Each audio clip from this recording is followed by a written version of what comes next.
Falegnameria Paludetto. Da più di 60 anni. Il legno su misura a casa tua.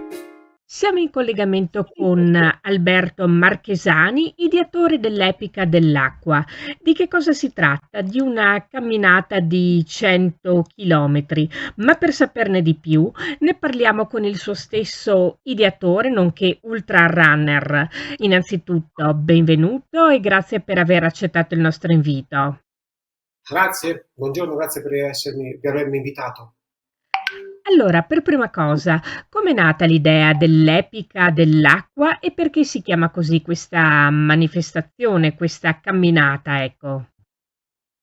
L'Epica dell'Acqua è nata anzi sì, la primavera scorsa. Io sono tornato dalla Marathon des Sables, che è una corsa a tappe che si svolge nel Sahara marocchino.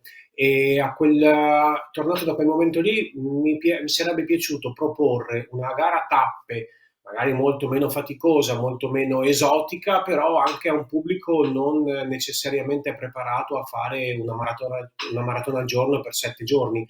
E quindi ho pensato a qualcosa, a un esotico vicino. E la mia terra di origine è il Delta del Po e ho pensato che quello potesse essere il luogo giusto per poterla organizzare. Abbiamo fatto l'anno scorso, nel mese di ottobre, una edizione zero di questa corsa con un gruppo di amici. L'abbiamo testata, abbiamo provato il terreno, abbiamo provato gli ostelli dove poter dormire e abbiamo visto che la cosa poteva funzionare. E quest'anno la proponiamo a un numero ridotto di pubblico, ma a un certo numero di corridori.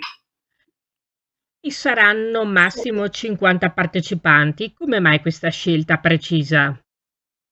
Per due motivi. Il primo è logistico, nel senso che nel Delta del Po noi vorremmo che tutti i nostri corridori vivessero l'esperienza tutti assieme e non avevamo, soprattutto nella seconda tappa, nella seconda notte, quella che si svolge a Boccasette, non abbiamo un luogo che può ospitare un numero, tutti assieme un numero grande di corridori. E la seconda cosa era che noi il secondo motivo è che noi vorremmo fare questa corsa in maniera sostenibile. Non potevamo permettere che avessimo dei corridori che arrivano dopo una corsa, vengono presi da un autobus, portati a 20 km da lì a dormire, non avrebbe avuto molto senso. Quindi abbiamo cercato, nel limite del possibile, di avere tutti vicini, tutti assieme e con un numero minore di spostamenti possibili. Il tutto all'insegna appunto della sostenibilità. Sì, è evidente a tutti anche il nome Epica dell'Acqua, che il vero tesoro di questi ultimi anni si sta rivelando appunto l'acqua. E il Delta del Po come posso dire, è il segnale evidente del disagio che sta provando l'acqua nel nostro pianeta.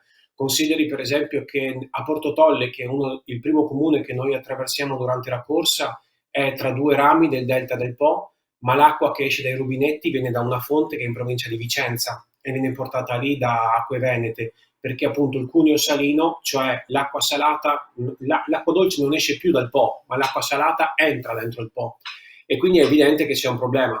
E noi ovviamente non abbiamo nessuna ambizione di risolvere il problema, ma ne stiamo facendo i conti e quindi abbiamo organizzato questa corsa qua e attraversiamo questi posti in punta dei piedi, attraversiamo valli, attraversiamo spiagge, attraversiamo pinete, in punta dei piedi e facciamo vedere questo luogo che è bellissimo, ma molto molto delicato. Indubbiamente. Lei, dicevamo, è un appassionato ultra runner. Ci può elencare le maratone o le principali, diciamo, i principali eventi a cui ha partecipato personalmente? Sì, io amo non solo le ultramaratone che sono come il passatore, quelle che qui in Romagna si usa fare da tradizione, queste ho partecipato. A me piacciono specialmente le gare a tappe. Oltre a quelle ho partecipato alla Siberian Ice Half Marathon, che è una corsa che si svolge in Siberia, a Omsk, nel giorno del Natale ortodosso, quindi il 6 di gennaio. E quindi si può immaginare in Siberia il 6 di gennaio la temperatura che può esserci. Ho partecipato alla Oman Desert Marathon, è una corsa a tappe nel deserto omanita. Ho partecipato alla Fire and Ice Ultra, una corsa che si svolge a fine agosto nell'entroterra islandese e porta i corridori dopo 7 giorni di corsa e tappe tra i 40 e i 100 km ad arrivare ad Akureyri, che è nel circolo polare artico, la costa nord dell'Islanda. E l'anno scorso ho partecipato alla Marathon des Sables, che è la famosissima corsa marocchina che porta 1200 corridori ogni anno in autosufficienza, quindi come tutte le altre corse che ho citato, quindi con tutto ciò che serve nello zaino, che all'inizio delle tappe pesa anche 9-10 kg, a percorrere 250 km in più giorni, e in questo caso nell'entroterra del deserto marocchino. E per quanto riguarda invece il territorio veneto, visto che la Epica dell'Acqua si svolgerà appunto in Veneto, lei ha partecipato a qualche competizione o comunque manifestazione? No, in Veneto no, perché vivendo io in Romagna sono più avvezzo alle corse qui locali. Conosco le corse qui che tradizionalmente i podisti romagnoli corrono, ma in Veneto molto poco.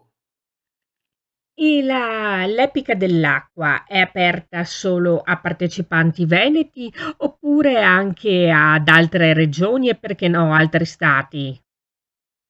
No, in realtà noi ci aspettiamo che interessi questo tipo di corsa, questo tipo di esperienza più che altro a dei corridori che non sono del luogo, perché ci immaginiamo che chi è del luogo per un verso o per l'altro possa comunque avere già o voler o avere già corso oppure poter correre in quei territori lì.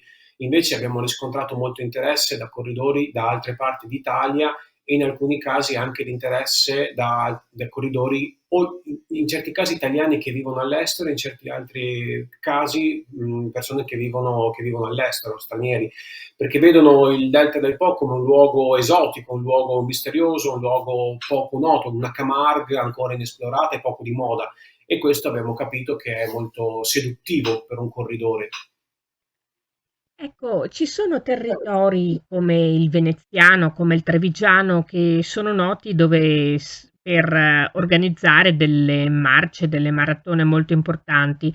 Ci sono, le chiedo, partecipanti da parte delle province di Treviso, della città metropolitana di Venezia? No, al momento dal Veneto gli unici partecipanti sono un paio di persone che provengono dal Veronese. Tutti gli altri sono di altre regioni. Prevalentemente abbiamo lombardi e romagnoli e poi variamente distribuiti tra il Piemonte, il Lazio e altre regioni italiane. Sarebbe bello comunque estendere ancora a più persone questa partecipazione, lei che dice? Come numero intende? Come numero, ma anche come varietà, ecco, di territori coinvolti. Sì, sì, è vero. È complessa perché io non sono un organizzatore di corse, o meglio, non lo ero. Io di mestiere faccio il giornalista e mi occupo di pubbliche relazioni e di marketing. E sono un corridore amatoriale, quindi finora non è stato il mio mestiere quello di organizzare le corse. L'ho organizzata nel Delta del Po perché è un luogo che conosco, a cui sono affezionato e che da lì deriva la mia famiglia. Quindi non mi permetterei, ecco, di organizzare corse in luoghi che non conosco bene. So però per certo che un'esperienza come una corsa, quindi attraversare un luogo lentamente, una corsa, una camminata, che poi dopo ognuno la gestisce come meglio crede, fa conoscere il luogo, le persone, le ricchezze di quel territorio in maniera speciale ed è sicuramente un buon volano per far conoscere dei territori che magari ai più non sono noti. Chiarissimo. E dunque per averci parlato dell'epica dell'acqua, dei suoi obiettivi, dei suoi scopi e delle ambizioni anche, ringraziamo di cuore il suo ideatore Alberto Marchesani per essere stato con noi. Grazie, buona giornata.